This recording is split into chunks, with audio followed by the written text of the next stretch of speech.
میں دیکھتے تھے لیکن کچھ کر نہیں سکتے تھے۔ اس کے بعد پھر یہ ایک اور آزمائش آ گئی، وہ یہ کہ باہر سے جو لوگ آتے تھے ان کو جو ہے بھڑکانا شروع کیا، وہ اسکیم بھی ناکام ہو گئی۔ پھر اس کے بعد آپ کے معاشی بائیکاٹ کا فیصلہ کیا گیا۔ 3 سال تک شعب ابی طالب میں آپ کو محصور کر دیا گیا۔ بنو ہاشم خاندان جو آپ کی سرپرستی کر رہا تھا، بنو عبد المطلب خاندان جو آپ کا ساتھ دے رہا تھا، ان سب کے خلاف معاشی بائیکاٹ، کوئی لین دین نہیں ہوگا، کوئی ان کے ساتھ رشتہ داری نہیں ہوگی۔ آپ نے وہ دور، وہ مرحلہ بھی گزار دیا، لیکن ان تمام مراحل میں آپ ایک ہی بات دہراتے رہے۔ وہ بات کیا ہے؟ لا الہ الا اللہ۔ کوئی کمپرومائز نہیں ہوگا، کوئی لوڑ دو کی بات نہیں ہوگی۔ یہ نہیں دیکھا جائے گا حالات موافق ہے تو دعوت دی جائے، حالات مخالف ہے تو کونے اور خدروں میں چھپ جائے، نہیں، بلکہ مسلسل تکبیر ہے جو آپ بیان کر رہے تھے۔ سن 10 نبوی میں سیدہ خدیجہ رضی اللہ عنہا کا انتقال ہوتا ہے، ابو طالب کا انتقال ہوتا ہے۔ یہ دو وہ شخصیات ہیں جنہوں نے آپ کی حفاظت کی، آپ کے ساتھ تعاون کیا۔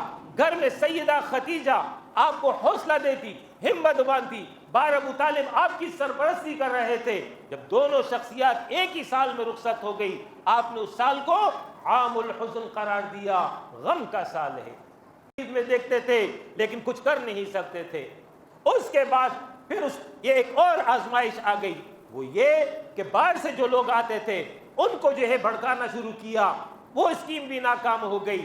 پھر اس کے بعد آپ کے معاشی بائیکاٹ کا فیصلہ کیا گیا۔ 3 سال تک شعب ابی طالب میں آپ کو محصور کر دیا گیا۔ بنو ہاشم خاندان جو آپ کی سرپرستی کر رہا تھا، بنو عبد المطلب خاندان جو آپ کا ساتھ دے رہا تھا، ان سب کے خلاف معاشی بائیکاٹ، کوئی لین دین نہیں ہوگا، کوئی ان کے ساتھ رشتہ داری نہیں ہوگی۔ آپ نے وہ دور، وہ مرحلہ بھی گزار دیا، لیکن ان تمام مراحل میں آپ ایک ہی بات دہراتے رہے۔ وہ بات کیا ہے؟ لا الہ الا اللہ۔ کوئی کمپرومائز نہیں ہوگا، کوئی لوڑ دو کی بات نہیں ہوگی۔ یہ نہیں دیکھا جائے گا حالات موافق ہے تو دعوت دی جائے، حالات مخالف ہے تو کونے اور خدروں میں چھپ جائے، نہیں، بلکہ مسلسل تکبیر ہے جو آپ بیان کر رہے تھے۔ سن 10 نبوی میں سیدہ خدیجہ رضی اللہ عنہا کا انتقال ہوتا ہے، ابو طالب کا انتقال ہوتا ہے۔ یہ دو وہ شخصیات ہیں جنہوں نے آپ کی حفاظت کی، آپ کے ساتھ تعاون کیا۔ گھر میں سیدہ خدیجہ آپ کو حوصلہ دیتی، ہمت باندھتی، باہر ابو طالب آپ کی سرپرستی کر رہے تھے۔ جب دونوں شخصیات ایک ہی سال میں رخصت ہو گئی